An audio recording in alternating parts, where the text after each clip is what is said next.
Есть ли у вас любимый художник? Искали ли вы его спидпейнты, чтобы понять, как он рисует? Листали ли вы все его соцсети по несколько часов, чтобы потом понять, что он нигде не выкладывал свой процесс рисования? Кроме Патреона. Это моя больная тема.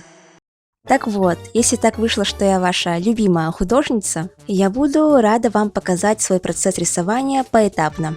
Я занимаюсь фрилансом уже лет 5 и считаю важным рассказать не только про сам процесс рисования, но и саму подготовку к рисованию, какими программами пользуюсь, какие у меня девайсы и так далее. Думаю, что многих это интересовало. Но первое, с чего я хочу начать, это как не заработать остеохондроз в 20 лет. Спойлер, он у меня уже есть. Ладно, в названии все слишком громко сказано. Я просто хочу напомнить то, что если вы, как и я, сидите за столом по 12 часов в сутки, то нам стоит заниматься иногда штукой под названием спорт.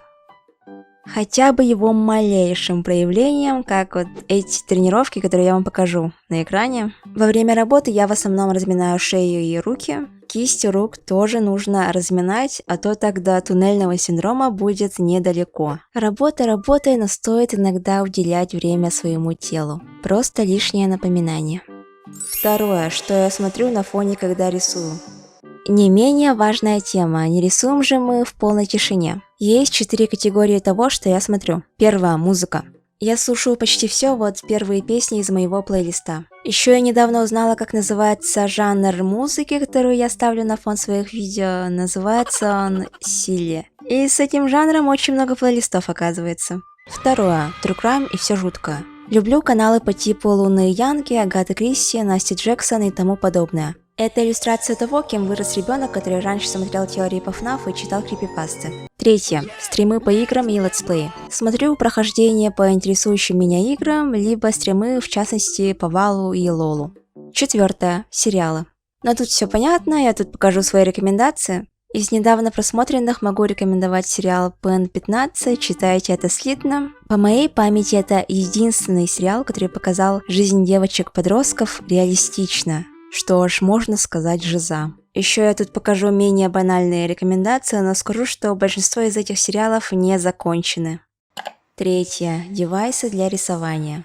Вот фотка моего рабочего стола. Рисую я на iPad Pro 2019 года. Стилус соответствует iPad, только на самом стилусе вот такая вот штука, я не знаю, как она называется, но она очень удобная. Подставку я покупала в том же 2019 году на Али, поэтому точно название не смогу сказать. Что касается ноутбука, у меня Nitro 5, микрофон от Samsung, мышка от HyperX, а мои новые наушники от Razer ко мне только едут. А те наушники, которыми я сейчас пользуюсь, они от Beats, и они супер старые, прямиком из моего 6 класса в школе.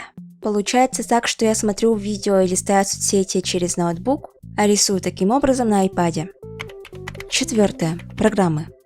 Рисую я в Procreate, а доску из референсов делаю в Wits. И все это надо покупать, в общей стоимости все это выйдет в 1000 плюс рублей.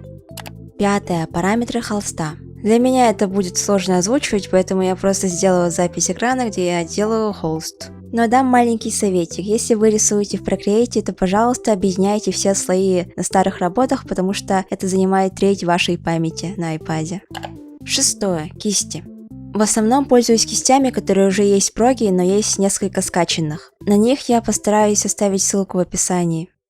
И вот мы дошли до самого рисования. Важно сказать, что сейчас мой так называемый стиль переживает не лучшие времена. Я с лета экспериментирую с способом рисования и стилем, например, нарабатываю рисунок со слоями, учусь работать с текстурами и так далее. Но так как я только учусь рисовать так, я думаю, в этом видео будет уместно показать свой уже наработанный способ рисования слайна, так как он является моим основным. С самостоятельным обучением у меня вроде все хорошо, но если вы испытываете с этим трудности, вам могут помочь в Home Digital School. Курс концепт-арт персонажей Pro подходит для художников, которые уже твердо знают базу рисунка. Это 5 месяцев продуктивного обучения с наставником. Курс помогает прокачать художественные навыки в области создания персонажей. Закрывает проблемы с рисованием эмоций, жестов, анатомии, строения тела и дизайна одежды персонажей. а также дает знания в проработке лора. Поэтому программа курса ориентирована не только на получение знаний в рисунке, но и на работе с историей персонажа. Преподом курса является практикующий игровой художник Диана Матисова, которая работает в международной студии Roommate. Также обучением занимается команда менторов с опытом работы от 3 лет.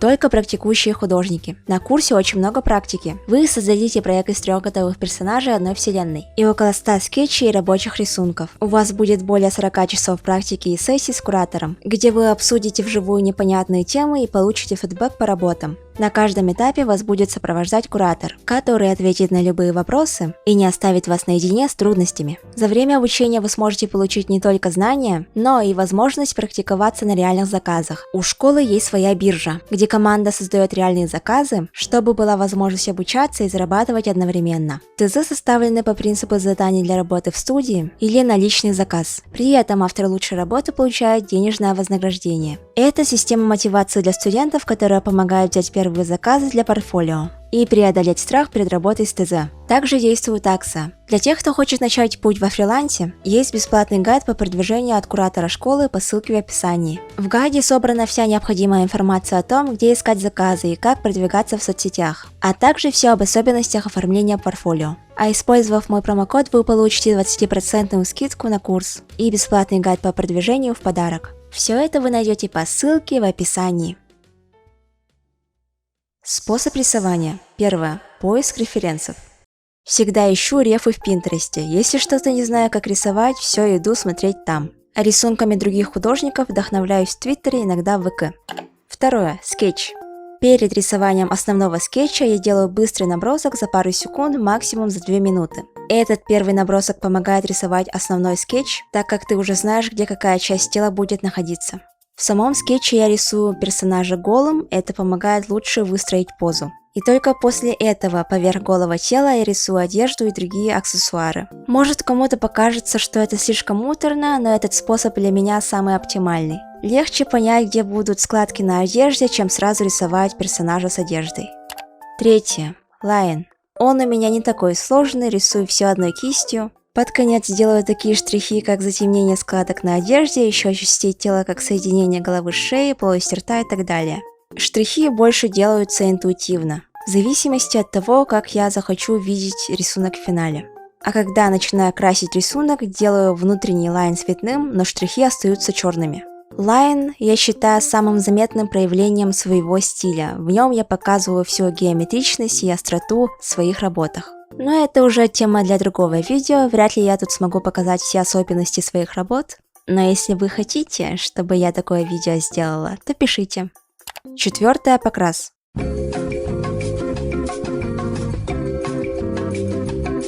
Сначала я заливаю весь рисунок любым цветом с помощью лассо. Потом меняю цвет на цвет кожи персонажа. На него режимом маски накладываю остальные цвета. Дальше рисую тени. Иногда тени подбираю вручную, но в этом случае покажу способ рисования с режимом наложения, так как его чаще использую. Беру темно-синий цвет, ставлю режим наложения на 50% и рисую основные тени. После них на другом слое с 25% наложения рисую светлые тени. Ими я рисую складки на одежде, тени на лице, на волосах и так далее. Теперь немножко сложно. Светлыми тенями также прохожусь по основным теням поверх, чтобы затемнить некоторые части рисунка. То есть там получается на темных местах 75% наложения. Под конец добавляю блики на рисунках режимом Add, не знаю как на русском будет. Цвет и процент наложения может быть любым. И подчеркиваю рисунок рефлексами.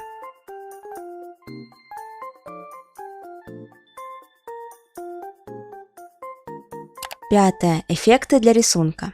Вы знаете, это очень обширная тема, поэтому я покажу те эффекты, которыми чаще пользуюсь. Пока пишу сценарий, вряд ли я точно все вспомню, поэтому если ошиблась, справки буду вставлять в виде текста в видео. Эффект Saturation. Он делает тени насыщеннее, основные цвета блеклыми. Обычно использую темно-синий цвет. Эффект Subtract. Рисунок приобретает темные оттенки того цвета, который вы наложили. Обычно использую темно-синий или темно-бирюзовый, с помощью него рисунок приобретает теплые оттенки. И вот и все, рисунок готов. Я тут вам рассказала основные способы того, как я рисую. Это, скажем так, всеобщие известные способы рисования, поэтому вы можете это смело использовать в своих работах. И в этом нету ничего такого. И также я всех благодарю за подписку, потому что нас уже 400 тысяч. Я эту цифру, 3 года набивала, и вот еле как доползли. Спасибо вам большое. Все, также прошу подписаться на мой телеграм и также на Бусти, если вы хотите меня поддерживать финансово. В Бусти я выкладываю все видео заранее, есть эксклюзивные рисунки, особые предложения для тех, кто подпишется за 150 рублей в виде бесплатных скетчей, со своими условиями, конечно. И большое спасибо всем тем, кто уже подписался. На этом все, пока!